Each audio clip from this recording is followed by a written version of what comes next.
Hello, myself Priyanka, and today I will start with the topic inheritance of one inheritance of one thing. We want to say given by Mendel. Okay, that is mono-hybrid cross. Mono-hybrid cross. A cross occurs between a single pair of contrasting character. अब यहाँ पे क्या बोला जा रहा है? Mono hybrid cross का मतलब होता है मोनो वर्ड का मतलब है सिंगल, ठीक है। और हाइब्रिड मतलब क्या हो गया? मतलब यहाँ पर हम लोग दो अलग अलग कंट्रास्टिंग कैरेक्टर को क्या करवा रहे हैं? उनको क्रॉस करवा रहे हैं, ठीक है। मतलब कि ऐसे हम दोनों को क्या कर रहे हैं और मतलब एक मैटर करवा रहे हैं, ठीक है। तो सिंगल क्रॉस करवा रहे हैं जो कि क्या होता है between a single pair of contrasting character. Contrast word का मतलब है कि बता चुके हैं फिजिक्स क्लास में दो अलग अलग एक ही चीज की क्या है दो फॉर्म है। जैसे कि मान लो ये स्टेम हाइट है, एक नाम का स्टेम हाइट, ये स्टेम हाइट में क्या होगा? ये टॉल भी हो जाएगा, ब्रॉड भी है, टॉल भी हो सकता है एंड ब्रॉड। तो दोनों का हम क्रॉस कराते हैं तो हम लोग के पास जो प्रोजेक्ट मिलेंगे, ठीक है, F1 जनरेशन में और F2 जनरेशन में, तो वो क्या रहेगा उसको हम लोग कैलकुलेट फर्दर करेंगे। कैसे किया जाता है हम आगे देखते हैं। सबसे पहले स्टेप्स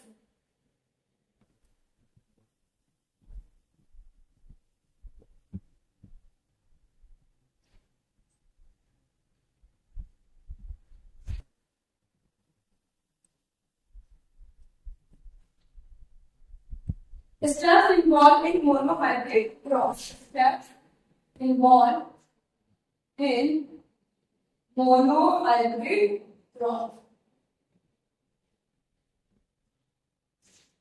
कौन से स्टेप्स? पहला क्या होगा?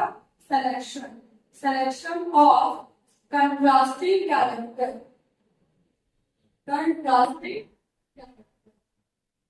सेलेक्ट करेंगे हम लोग एक कंट्रास्ट, एक वैरायटी है उसके एक कैरेक्टर है जो है कि स्टेम हाइट मान लो फॉर एग्जांपल, और उसकी हम क्या करेंगे तो कंट्रास्टिंग कैरेक्टर जो कि होगा टॉल एंड ड्वार्फ, ठीक है। Second one is emasculation. अब यहाँ पे एक वर्ड आ गया इमैसिफिकेशन, इसका मतलब होता है removal of anther, removal of anther, ठीक है। removal of before anther mature, ठीक है, before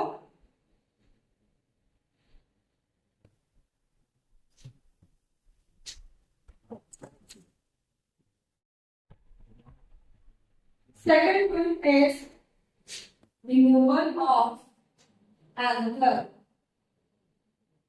and thus इस प्रोसेस का नाम है emasculation. To avoid self pollination, to avoid self pollination, it is female parent. तब ये दो स्टेप को समझ आए कि क्या होता है। ये सबसे पहला स्टेप है सिलेक्शन ऑफ कंट्रास्टिंग कैरेक्टर। में से कोई भी सातों में से क्या करेंगे एक कैरेक्टर को हम लेंगे और उनके कंट्रास्ट कैरेक्टर देंगे, ठीक है। अगर टॉल है तो ड्वार्फ होगा, अगर लॉन्ग है सी तो क्या होगा वो एंगुलर होगा। ऐसे कुछ भी ले सकते हैं, कोई भी पेयर हम लोग दे सकते हैं, क्योंकि ये मोनोहाइब्रिड है तो हम लोग लेंगे सिर्फ बस एक single pair of contrasting character. Second step is removal of anther. तो उसमें से क्या करना है कि जो एंकर है, ठीक है, एंकर को हम लोग वापस क्या कर देना है, तो रिमूव कर देना है। एंकर को यहाँ से क्या कर दिया जाएगा, इस स्थान में क्या होंगे, इस स्थान में तुम्हारे होंगे फीमेल पार्ट, ठीक है, इस स्थान में क्या होगा, फीमेल पार्ट होगा। तो फीमेल पार्ट है और ये मेल पार्ट है, तो ये है बाइसेक्सुअल पार्ट, जिसमें मेल भी है फीमेल भी है। तो हम लोग को करना है, हम लोग को हाइब्रिड तैयार करना है, ठीक है। उसके लिए क्या करना है, जो इसके पास का एल्फर है उसको वहां से हटाना पड़ेगा, ताकि वो पॉलिनेट ना कर दे, सेल्फ पॉलिनेशन ना करवा दे। तब क्या करके हम लोगों को क्या मिलेगा, डिजायर कैरेक्टर, जो हम लोग चाहते हैं, ठीक है, डिजायर कैरेक्टर और तो ये प्रोसेस जिसमें हम लोग रिमूव करते हैं एंकर को, the removal of anchor before the anchor devices, मतलब किसी ब्रेक मैच्योरिटी उससे पहले इसको क्या कर देना है, तो वहां से रिमूव कर देना है, ताकि वो सेल्फ पॉलिनेशन को ना होने दे, मतलब सेल्फ पॉलिनेशन रोका जा सके। तो अभी हम जो बचेगा वो कौन सा प्लांट सिर्फ और सिर्फ बचेगा इस प्लांट में फीमेल पैरेंट, ठीक है। अब है next third step,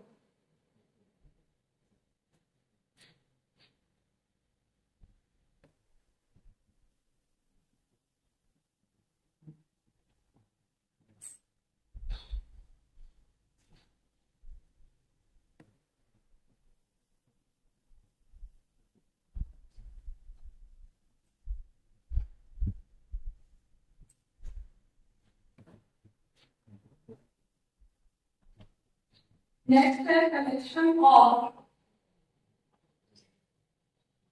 other male gamete और pollen grains from another plant from another plant. Collection of other green gamete of pollen grain from another plant, मतलब दूसरे प्लांट से जिससे हम चाहते हैं कि इसे क्रॉस करवाया जाए, जो दूसरा क्या होगा उससे उसको क्या करना पड़ेगा, तो एक तरह से मैचिंग करवाया जाएगा, ठीक है। तो ये हो गया आपका थर्ड स्टेप। एंड फोर्थ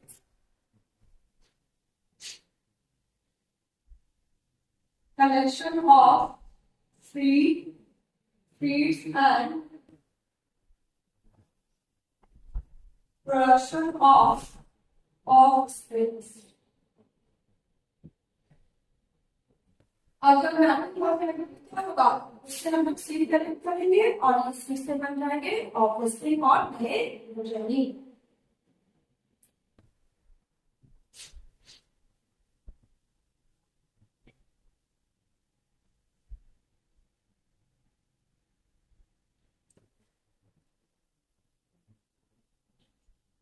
ना हम लोग क्रॉस कराएंगे इसको टॉल एंड डॉग की, ठीक है, tall and dog. Western height character का तीसरा का टॉल एंड डॉग, इसको इंडिकेट किया जाता है क्या, कैपिटल सी और ये स्मॉल, ठीक है, डिनोट करते हैं हम लोग। और उसके बाद जब ये क्रॉस करवाया जाएगा टॉल और डॉग को, हम लोगों के पास क्या आ जाएगा, capital T and small T, ठीक है, जो कि क्या होते हैं, हम इसमें रखते हैं पेयर्स में, रखते हैं इसमें रखते हैं पेयर्स में, ठीक है, आगे पका है पेयर्स। तो ये इसमें से सिंपल क्या अगर ये होमोजाइगस कंडीशन है, ठीक है, अगर ये होमोजाइगस कंडीशन है तो सिंपल एक ही ये capital tendency one element passes from parent to offspring or new generation, ठीक है। इधर स्मॉल रहेगा, स्मॉल टी पास करेगा, अब ये बन जाएगा आपका पहला फर्स्ट वन जनरेशन और first serial generation, first single generation, F1 generation.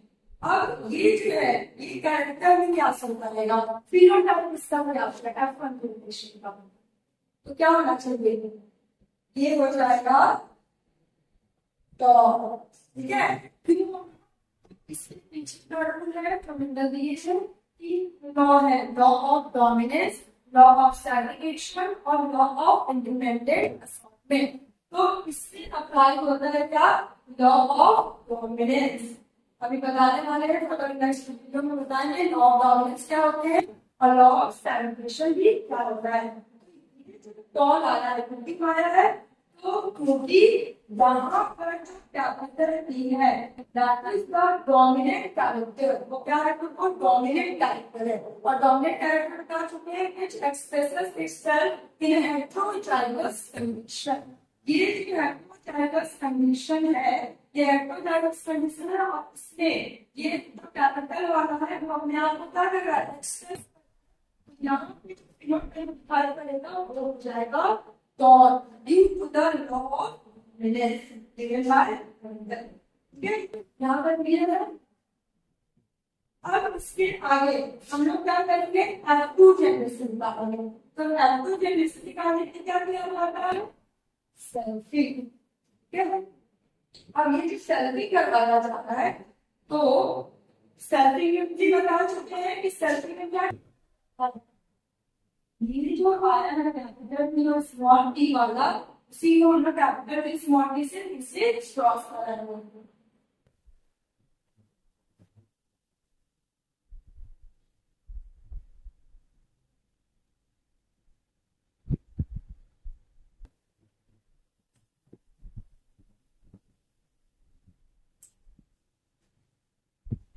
अब नेक्स्ट आपको जनरेशन निकालने की है क्या, small capital B small B C, ठीक है। तो अब हमें बनाएंगे क्या, पन्नेट स्क्वायर।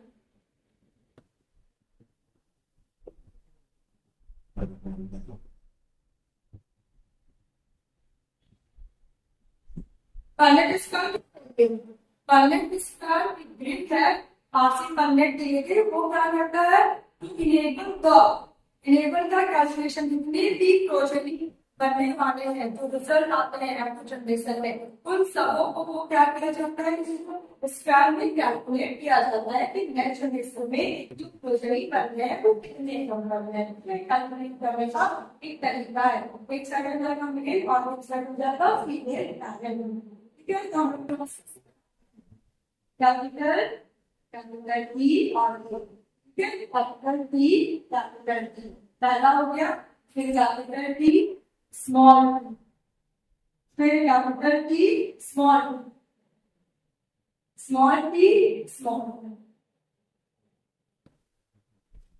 यहां तक कोई दिक्कत, ये जो कैपिटल टी है जब हम लोग सेलेक्ट कराएंगे दोनों साइड मेल और फीमेल पैरल को, एक मेल पैरल को फीमेल पैरल करेंगे और जो क्रॉस कराया जा रहा है जो पहला आया है वो क्या रहेगा, तो क्यों रहेगा ये फिनोटाइप होगा, क्योंकि इसमें जो दोनों ही है क्या कैपिटल लेटर में शो हो रहे हैं, डोमिनेंट सी ये डोमिनेट है, डोमिनेट कैरेक्टर है। और यहाँ पर जो मतलब एक कैपिटल टी है और उसका स्मॉल टी है, तो एक अगर कैपिटल टी हो और उसका स्मॉल टी हो तो भी वो क्या हो सकता है, तो सिक्स क्लास में बता चुके हैं due to the law of dominance. यहाँ भी क्या हो जाएगा, तो और ये स्मॉल टी है, यहाँ क्या हो जाएगा, यहाँ तक क्लियर है। नेक्स्ट अब हम लोग पढ़ेंगे इसका फिनोटिपिक रेशियो और जीनोटिपिक, ऐसा मिलकर सारा जितने भी स्टडी कैरेक्टर सारे क्लास करवाया गया है और सारे क्लास के बाद क्या रहेगा, सेम कैसे आएगा, फिनोटिपिक रेशियो क्या है, फिनोटाइप का मतलब बताए थे विजिबल जो दिखाई पड़ता है एक्सप्रेशन ऑफ एन इंडिविजुअल, जो भी हम लोग को दिखाई पड़ता है बाहरी वर्ल्ड पे, ठीक है। अब हमारे पास में नए क्वेश्चन आ रहे हैं, इसमें हम लोग को दिख रहा है ये क्या है? तीन आप एक साइड को 100, यहाँ पर हमारा रहेगा 3, ठीक। और कितने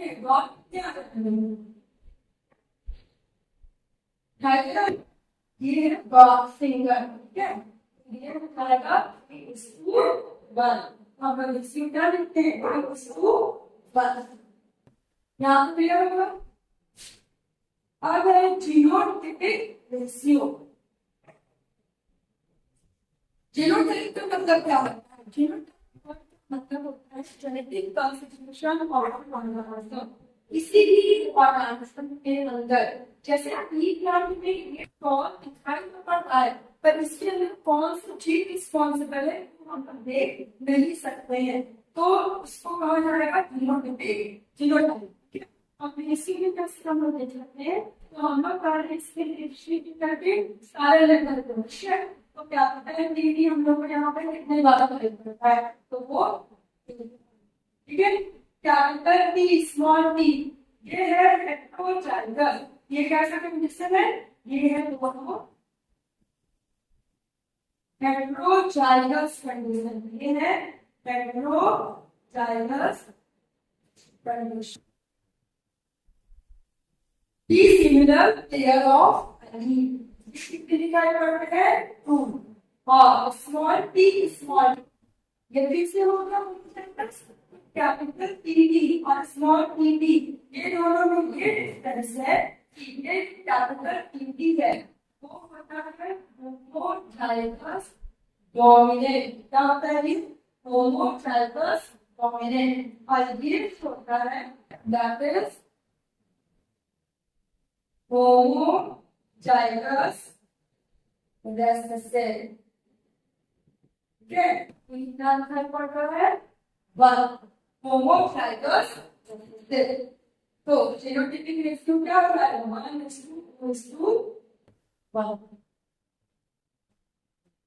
क्लियर है मतलब। तो ये है पूरा इनहेरिटेंस ऑफ 1 जीन।